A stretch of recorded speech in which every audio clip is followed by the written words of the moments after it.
Explorers, how are you doing? In today's video I'm going to be talking about the De Rantau Digital Nomad Pass for Malaysia. I know for many Malaysians this isn't a topic that would interest you, but for those that are thinking about coming to work remotely and live in Malaysia, this is the video for you. For my Malaysian friends though, you can see me walk around one of my favourite parks here in Kuala Lumpur. For those that are new to the channel, let me give you some background. I quit my job, an employer of 24 years, to become a digital nomad and work remotely while travelling around the world. A few years ago I drew up a short list of cities that I would like to live and work remotely in. Those cities were Bangkok in Thailand, Busan in South Korea and Kuala Lumpur in Malaysia. Those three cities I've been visiting for many years. I know them so well, and I know from my own personal experiences that I just felt so happy being in these places. I think what hit it off with Kuala Lumpur for me was just my friends that I'd made over the years here. Very difficult to make friends in Bangkok and Busan because of the language differences. I didn't want to have to find a job in Kuala Lumpur or any of the cities that I decided I wanted to live in. So finding a nomad visa was my best option. And thankfully, due to the pandemic, there were a growing number of countries that were allowing people like myself to work remotely and live in their country. Spain, Portugal, the Bahamas, Japan, South Korea and of course Malaysia. Why would you not want to live in Kuala Lumpur? We've got beautiful green spaces, amazing food, super high-speed internet, and it's just a great place to live. It really is. I love it. What is the De Rantau Nomad Pass? It allows remote workers, contractors, freelancers, remote employees to live and work in Malaysia from 3 to 12 months, but you can extend it by a further 12 months after, which is brilliant because it means that I can potentially stay here for 2 years. Who wouldn't want to come for a morning walk around this beautiful lake? Just the sound of nature.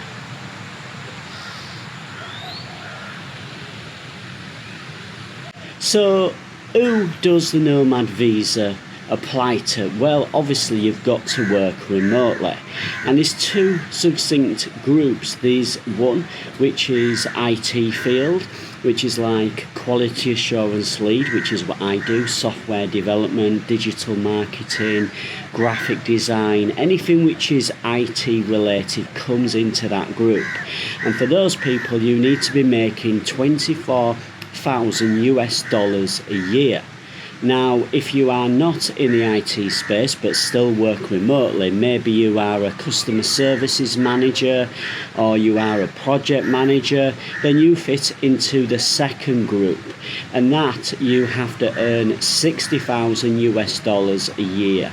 Now, I feel why that is because they want people with technical skills to come into Malaysia and not necessarily work with Malaysians, but network with Malaysians. So Malaysians can pick up our skills, and also we can pick up the skills that Malaysians have got as well, because it works both ways, of course. So I feel that's the reason why like the IT side of things is prominent. That's the number one group that it started out on this visa. But recently they've brought in this new professional workers. So yeah, definitely two options for you to have a look at. So what documentation are you going to need to be able to apply for this? Well, I've written it down because I couldn't remember everything. So you need a passport. It needs to be valid for at least 14 months. It needs to have 6 blank pages in your passport. I ended up actually renewing my passport because it was due to run out this year. So that's the reason why I was a little bit slow at applying for the visa, to be honest. You need your latest CV, resume, whatever you call it. You need your bank statement for the last 3 months.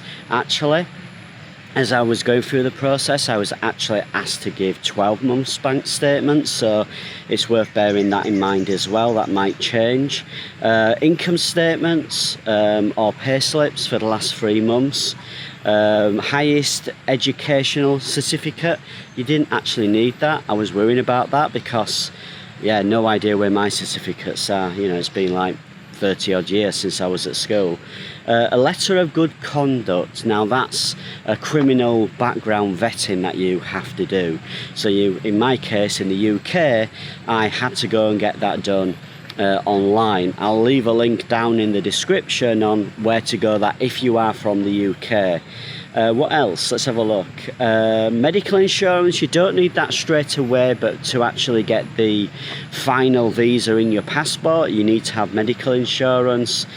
Personal bond form, that's somebody who's going to sponsor you whilst you are in Malaysia. MDEC is the organisation that is dealing with this visa, so you can get sponsored through them.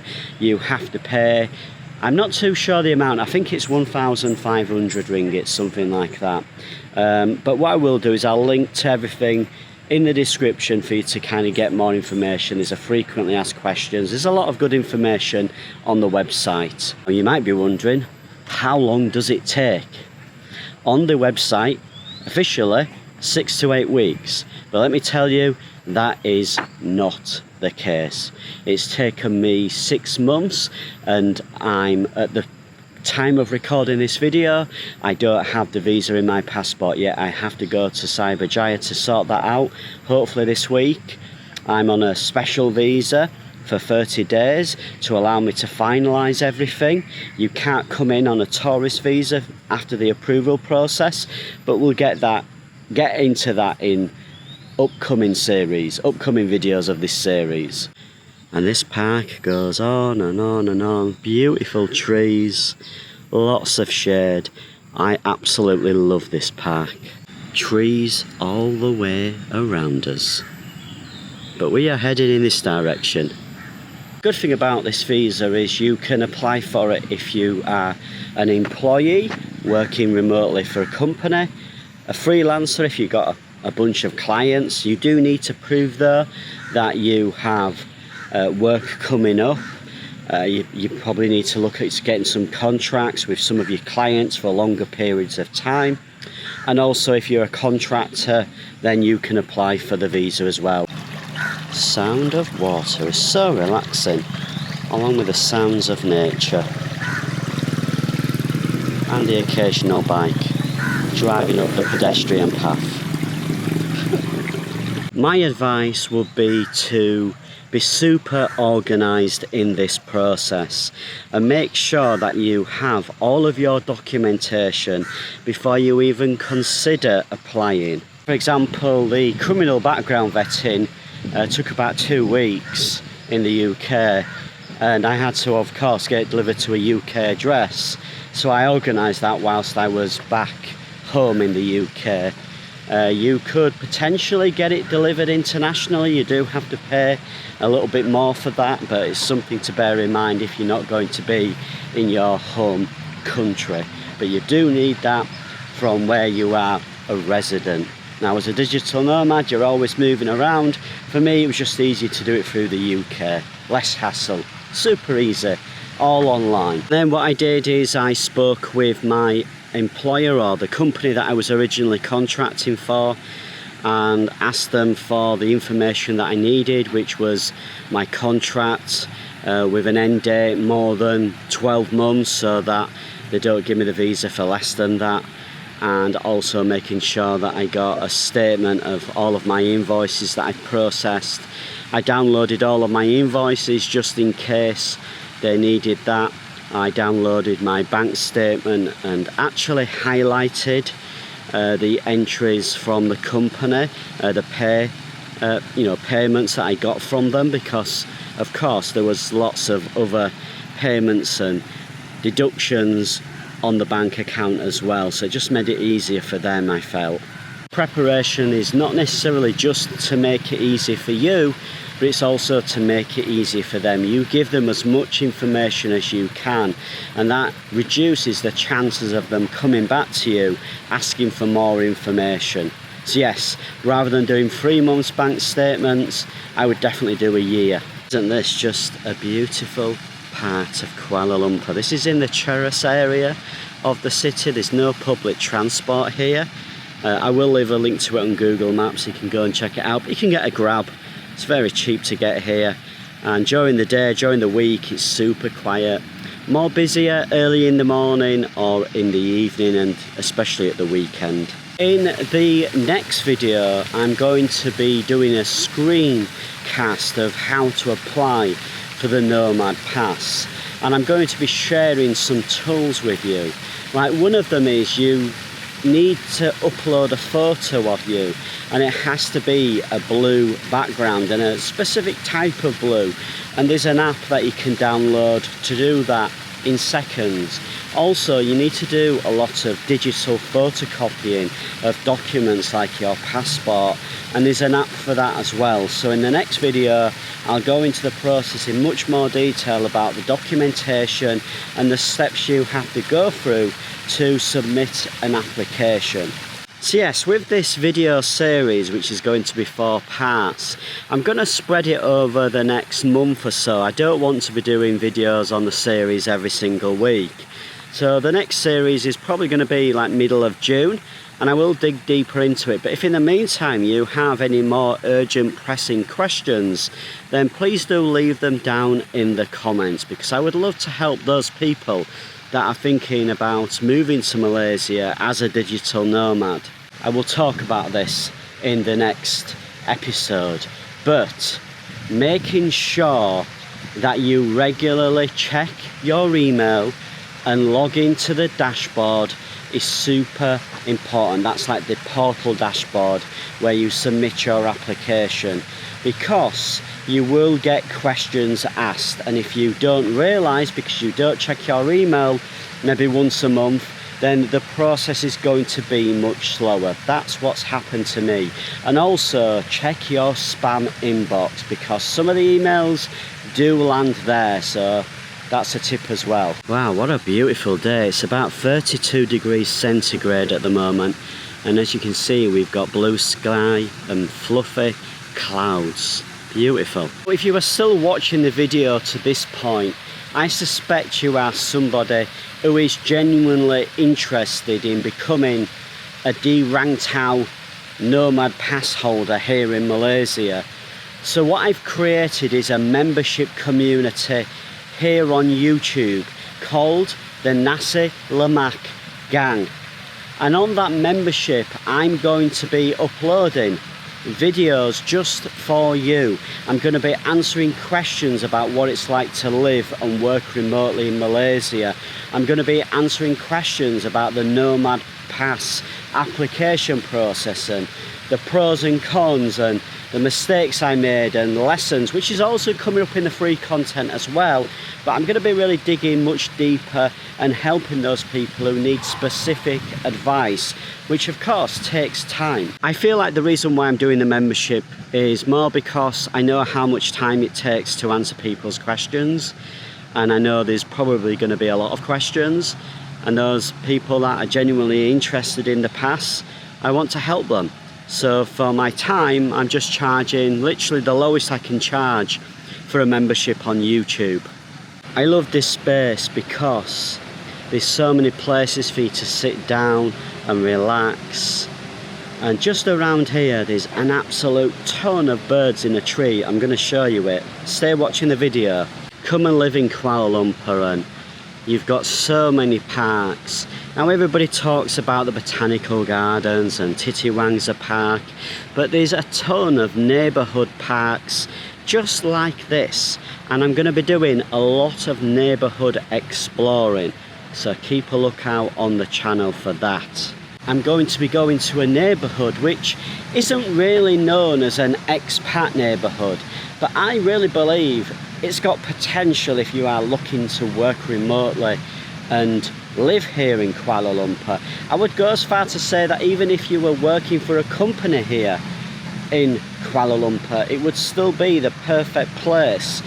We'll tour you around that place very soon. So yeah, lots of greenery, lots of birds, lots of nature. There is a construction site just behind here which making a little bit of noise, but never mind. It happens, it's Kuala Lumpur, it's a growing city. Lovely palm trees. When I'm not in KL or Malaysia, these are what I miss.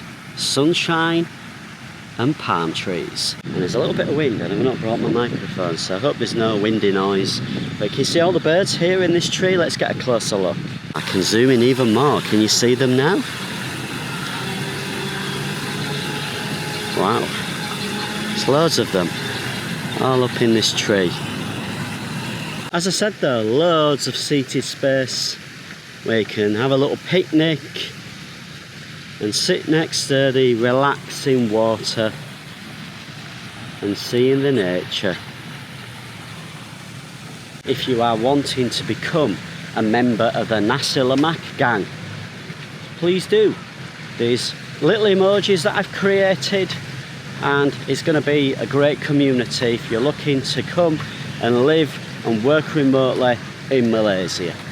Well explorers, I am going to leave the video there for today. I think this kind of gives you a little bit of an introduction about the Rantau Nomad Pass. We're going to be deep diving into the application process and lots of tips and advice that I have learned through the approval and application process. So keep watching these videos. I will give you a walkthrough of how to apply for the Nomad Pass. And also don't forget to click on the bell so that you get notified when the next episode comes out, which like I say is probably mid-June.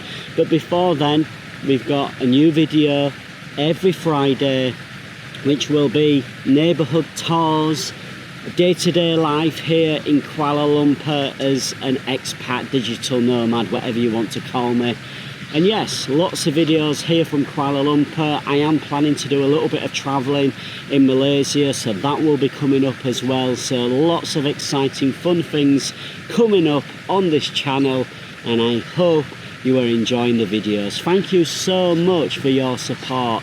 It has been incredible, so thank you. Don't forget, any questions, leave them down in the comments. Don't forget to like and subscribe if you aren't already. I shall see you again very soon with a new video from Kuala Lumpur in Malaysia. Whew, it's a bit hot, time for a cold drink. And a bit of bonus content for those super explorers that watch my videos to the end. Thank you so much, by the way. So I've just been to a coffee shop, done a little bit of work, had a nice ice cold coffee. And the weather is so beautiful today that I thought I would continue on with my walk for another hour.